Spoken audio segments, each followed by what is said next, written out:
Last lecture में हमारा topic था टाइप्स ऑफ अकाउंट्स और उसमें हमने ट्रेडिशनल टाइप्स के बारे में डिस्कस किया था। Traditionally accounts generally three types के थे: personal, real and nominal. Broad categories दो थी, पर्सनल और इम्पर्सनल। फिर इम्पर्सनल अकाउंट्स दो पार्ट में डिवाइड हो गए थे, रियल एंड नॉमिनल। तो हम जनरली फाइनली हम तीन पार्ट्स को ही स्टडी करेंगे, पर्सनल, रियल एंड नॉमिनल। इस तरह से स्टडी करेंगे इसको, ठीक है। I think you must have revised the portion which I have told earlier in the previous lecture. उसको थोड़ा सा एक फास्ट रिकैप लेते हुए आगे चलेंगे, क्योंकि जो आज आगे का टॉपिक है उसमें ये डिस्कशन काम आएगा। तो हम इसको एक बार फास्ट ट्रैक पर रिवाइज करते हैं। पर्सनल अकाउंट्स में वो सारे अकाउंट थे जो किसी नेचुरल पर्सन या इंडिविजुअल से रिलेटेड थे। किसी कंपनी, दुकान, किसी के बिजनेस का नाम, किसी कंपनी जैसे बैंक का नाम, किसी इंस्टीट्यूशन का नाम, और ये सब एग्जाम्पल्स उसके हैं। और कैपिटल और ड्राइंग भी मैंने कल बोला था कि कैपिटल और ड्राइंग्स भी पर्सनल अकाउंट होते हैं, क्योंकि ये एक पर्सन को रिप्रेजेंट करते हैं। पर्सन मतलब ऑनर यहाँ पर, ठीक है ना। डेटर्स और क्रेडिटर्स भी पर्सनल अकाउंट हैं, क्योंकि ये पर्सन्स हैं, ये पीपल हैं जिनको हमने गुड्स बेचा है या जिनसे हमने गुड्स उधार खरीदा है, ठीक है ना। और अभी मेन पर्सनल अकाउंट की बात करेंगे। अभी आउटस्टैंडिंग प्रीपेड वाले जो पोर्शन हैं उसको मैं अपने एडवांस टॉपिक में कवर करूंगा। रियल अकाउंट्स, रियल अकाउंट्स में बेसिकली आपको फिलहाल के लिए कुछ चीज़ों का ध्यान रखना है: cash, furniture, building, machine and stocks. Vehicles भी आ जाएगा, कंप्यूटर्स भी आ जाएंगे। ये 5-6 विजिबल चीज़ें जो टेंजिबल एसेट्स हैं, पहले स्टार्टिंग में हम इन्हीं से डील करेंगे, ठीक है। और ये थोड़ा सा आपको ईजी भी पड़ेगा, और जब हम थोड़ा सा एडवांस हो जाएंगे तो बाकी सब चीज़ों का भी डिस्कशन साथ साथ चलता रहेगा, ठीक है ना। First of all the logic must be clear. तो आगे मैं क्या पढ़ाने वाला हूँ उसका लॉजिक क्लियर करने के लिए अभी पहले हम बहुत सारी चीज़ों को इकट्ठा स्टडी नहीं कर सकते, ठीक है। तो थोड़ी मेन चीज़ें, जो बेसिक चीज़ें हैं, जो पढ़ने में थोड़ी आपके लिए ईजी रहेंगी, मैं अभी उन्हीं चीज़ों को कलेक्ट कर रहा हूँ, ठीक है। नॉमिनल अकाउंट्स, नॉमिनल अकाउंट में मैंने बताया था सिर्फ नाम के अकाउंट हैं। Expenses, losses, incomes and gains we cover, ठीक है ना। सैलरी कहते हैं खर्चा है, नुकसान हो गया। नुकसान किस चीज़ का हुआ? सैलरी का नुकसान हुआ। अरे नहीं, सैलरी नाम से कैश का नुकसान हुआ, ठीक है ना। तो सैलरी के नाम से, रेंट के नाम से, कमीशन के नाम से हमें नुकसान होते हैं, ठीक है ना। लेकिन अल्टीमेटली जो नुकसान होता है वो हमें कैश का होता है। तो ये सब नाम के लिए ही यूज़ होते हैं, इसलिए ये इनकम्स भी इस तरह के हैं, इसलिए ये नॉमिनल अकाउंट्स के कैटेगरी में आते हैं, ठीक है। तो अल्टीमेटली 3 कैटेगरीज आपने समझ ली हैं, उनको थोड़ा सा रिवाइज करते हैं। अब आप ज़रा मुझे बताइए,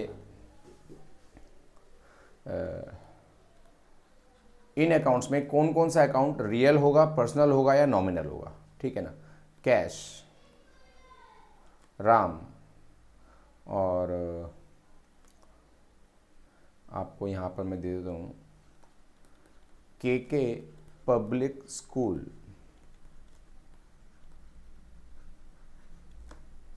और मैं बता देता हूँ आपको जेके कंपनीज। मैं इमेजिनरी नाम ले रहा हूँ, लेकिन भावनाएं आप समझ जाएं कि मैं क्या कहना चाहता हूँ। Capital, furniture, rent, rent paid, commission received, ठीक है। अब ये चीज़ें आपको बतानी है कि रियल होंगी या पर्सनल होंगी या नॉमिनल होंगी, ठीक है ना। कैश, कैश रियल अकाउंट का पार्ट होगा, क्योंकि ये उन्हीं एसेट्स का पार्ट है। पहले हम रियल वाली चीज़ें ढूंढते हैं, इसमें से रियल वाली चीज़ें कैश और फर्नीचर हैं बेटा, ठीक है ना। राम, के पब्लिक, जेके कंपनीज, ये सब किसी न किसी के नाम हैं, चाहे वो इंस्टीट्यूशन का नाम हो, चाहे किसी बिजनेस का नाम हो, चाहे वो किसी नेचुरल पर्सन का नाम हो। ये तीनों नाम हैं और ये तीनों नाम पर्सनल अकाउंट का पार्ट होते हैं। कैपिटल भी ओनर को रिप्रेजेंट करती है, पर्सन को रिप्रेजेंट करती है, इसलिए ये भी पर्सनल अकाउंट हुई। रेंट पेड सिंपल खर्चा है तो ये नॉमिनल अकाउंट का पार्ट होगा। कमीशन रिसीव्ड इनकम है तो ये भी नॉमिनल अकाउंट का ही पार्ट होंगी। अगर इन एग्जाम्पल्स को समझने में आपको थोड़ी सी भी तकलीफ हुई है, थोड़ी सी भी आपको अगर परेशानी हुई है, तो आपको वापस जाना है और अकाउंट्स के टाइप को दोबारा स्टडी करना है, ठीक है ना। कैजुअल स्टडी आगे नुकसान देती है, इसलिए आप हमेशा स्टडी को सीरियस लेकर करो। जो चीज़ आपको कही जाए सिर्फ उतना पोर्शन करना चाहिए, लेकिन उस पोर्शन को सॉलिड करना चाहिए, विद लॉजिक करना चाहिए। और प्रॉब्लम्स के दरवाजे आपके लिए खुले हैं प्रॉब्लम्स के लिए। प्रॉब्लम जब भी आप पूछना चाहें, जैसे पूछना चाहें, आई एम अवेलेबल। लेकिन टाइमली अगर प्रॉब्लम पूछी जाए तो टाइमली आपके सारे टॉपिक्स कवर होते रहेंगे, ठीक है। अब इसके बाद बारी आती है ट्रांजैक्शन के अंदर हमें अकाउंट्स को पहचानना है, ट्रांजैक्शंस, ठीक है ना। Analyse as real, personal and nominal. तो पहले तो ये पहचानो कि इस ट्रांजैक्शन के अंदर कौन कौन से अकाउंट्स यूज हो रहे हैं। जैसे मैं बोलूं परचेज्ड गुड्स फ्रॉम ए, तो इस ट्रांजैक्शन में एक तो हमें दिखाई दे रहा है ए का यूज हो रहा है, ए, और एक यूज हो रहा है बेटा गुड्स। तो इस ट्रांजैक्शन के अंदर ए और गुड्स दो अकाउंट्स का यूज हुआ। अब मुझे आप बताएं कि ए कौन सा अकाउंट है, पर्सनल, रियल या नॉमिनल। सर ये पर्सनल है। और goods leads to stock, goods ultimately stock का पार्ट बनेगा, ठीक है ना। तो इसलिए हम इसको रियल अकाउंट्स का पार्ट मानेंगे, ठीक। लेकिन कुछ विद्वान या मैं ये कहूँ कि अलग अलग राय है गुड्स के बारे में, ठीक है ना। गुड्स के बारे में अलग अलग राय है। क्या है कि कुछ लोग गुड्स की कैटेगरी में नॉमिनल को घुसाते हैं, यानी कि परचेज को तो नॉमिनल बताते हैं, अगर आपने गुड्स बेचा है, सेल्स होगी, तो उसे भी नॉमिनल बताएंगे, ठीक है ना। तो वो भी सही है व्यू, जो परचेज और सेल को नॉमिनल बताते हैं, क्योंकि परचेज को एक्सपेंस मान के चलते हैं और सेल्स को रेवेन्यू मान के चलते हैं, इनकम मान के चलते हैं। इसलिए एक्सपेंसेस और इनकम नॉमिनल का पार्ट होते हैं, इसलिए कुछ लोग इसको नॉमिनल भी कहते हैं, वो भी अपनी जगह सही है। मैं यहाँ पर गुड्स को रियल अकाउंट्स का ही पार्ट मान के चल रहा हूँ, क्योंकि ये समझना आपके लिए थोड़ा सा ज़्यादा ईजी रहेगा, ठीक है ना। तो आपने ट्रांजैक्शन के अंदर दो अकाउंट आपने पहचाने। You recognised two accounts in the transaction and you also recognise the category of those accounts, nature of those accounts, ठीक है ना, अकॉर्डिंग टू रियल, पर्सनल और नॉमिनल। यही काम आपको अगली ट्रांजैक्शन में भी करना है। Purchase goods from A on credit, ठीक। अब इसमें कौन कौन से अकाउंट हैं? एक तो आपने गुड्स खरीदा और एक इसमें ए, और ये ट्रांजैक्शन और ये ट्रांजैक्शन बिल्कुल सेम है, ठीक है ना। तो ट्रीटमेंट भी ऑलमोस्ट सेम ही रहेगा, real and personal.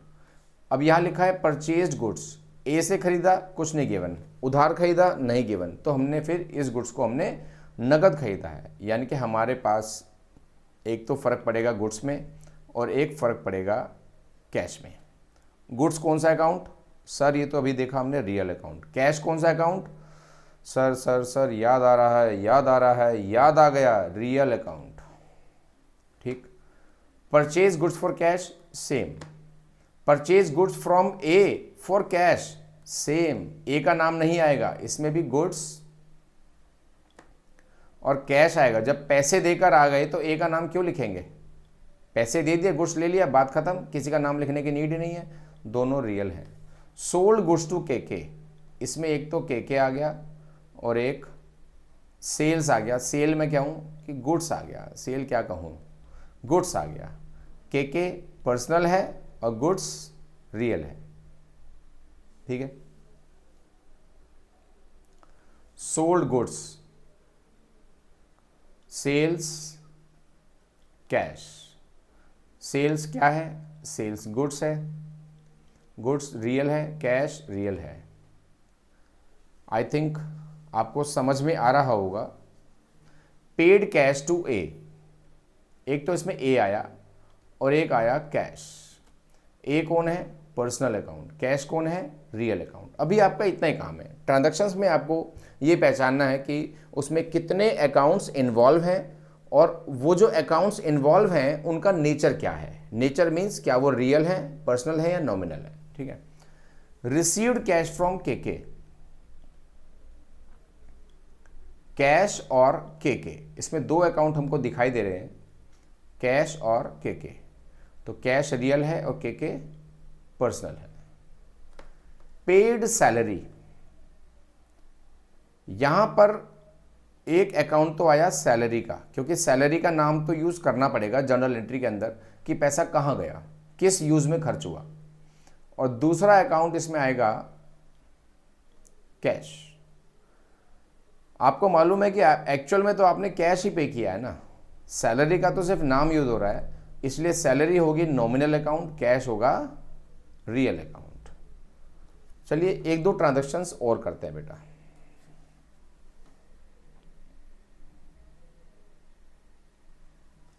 Paid rent, rent का नाम यूज होगा लेकिन एक्चुअल में हमने क्या पे किया, कैश। तो रेंट क्या है, जल्दी से बोलो, रियल है, पर्सनल है, नॉमिनल है? जी हाँ सर, नॉमिनल है। गुड, आप तो बहुत इंटेलिजेंट हो गए। कैश रियल है। रिसीव्ड रेंट, रेंट पे करो या रिसीव करो, रेंट रहेगा तो नॉमिनल ही ना, चाहे इनकम हो चाहे एक्सपेंस हो, लेकिन एक्चुअल में क्या आ रहा है, कैश, इसलिए real account. Cash withdrawn bye owner for his personal use, ये ट्रांजैक्शन आपको थोड़ा सा परेशान कर सकती है, ये ट्रांजैक्शन आपको थोड़ा सा परेशान कर सकती है। Cash withdrawn bye owner for his personal use, इस ट्रांजैक्शन में दो नाम आते हैं बेटा। एक तो मैं बता दूं, एक नाम यूज हो रहा है इसमें ड्राइंग्स और दूसरा नाम यूज हो रहा है कैश। ड्राइंग का मतलब तो वो एक्टिविटी है जिसमें ऑनर अपनी शॉप में से अपने पर्सनल यूज के लिए रिसोर्सेज विड्रॉ करता है, चाहे वो कैश हो चाहे वो गुड्स हो। तो drawing is the name of owner, drawing is the name of owner and this name is used when owner withdraw something, withdraws goods or withdraws cash from the business for his personal use, then we use the name of drawing in place of owner. Owner का अपना नाम use नहीं होता, owner की जगह दो नाम use होते हैं, या तो ड्राइंग यूज करते हैं या हम कैपिटल यूज करते हैं। जब ओनर बिजनेस में पैसा लगाता है तो वो कैपिटल होती है, ओनर जब बिजनेस से पैसा निकालता है तो वो ड्राइंग्स होती है। ठीक, तो who is withdrawing money, owner is withdrawing money. ठीक है ना, तो ये पर्सनल अकाउंट है, पर्सनल अकाउंट। और कैश रियल अकाउंट है, cash is real account.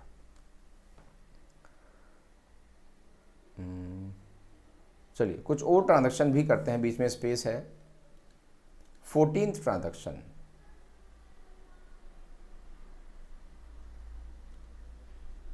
Owner started business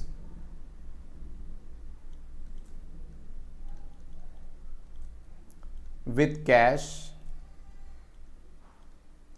₹2 lakh, 2 lakh रुपए से मालिक ने बिजनेस स्टार्ट किया। सोचें और बताएं। ठीक है, एक तो बिजनेस में कैश पर इफेक्ट पड़ेगा, बिजनेस में कैश आ रहा है, ठीक है ना, और ये पैसा हमें कौन दे रहा है, हमारे बिजनेस में पैसा कौन लगा रहा है, ओनर। ठीक, जब ओनर बिजनेस में पैसा लगाता है तो उस एक्टिविटी को बोला जाता है, उस इवेंट को बोला जाता है कैपिटल। ठीक है, तो capital is the name of owner, तो इसलिए क्या हुआ, ये पर्सनल अकाउंट, और कैश क्या हुआ, रियल अकाउंट। ठीक है, तो ये ट्रांजैक्शंस हैं, इन ट्रांजैक्शन की आप दोबारा से प्रैक्टिस कीजिए बेटा। ठीक है, और अगले लेक्चर में मैं कुछ और एक्सरसाइज के साथ आऊँगा और आपके रूल्स को कुछ और एडवांस बनाऊंगा। ठीक है, अकाउंट्स में होले होले धीमे धीमे चलेंगे, ठीक, और सॉलिड चलेंगे। ठीक है, बाय।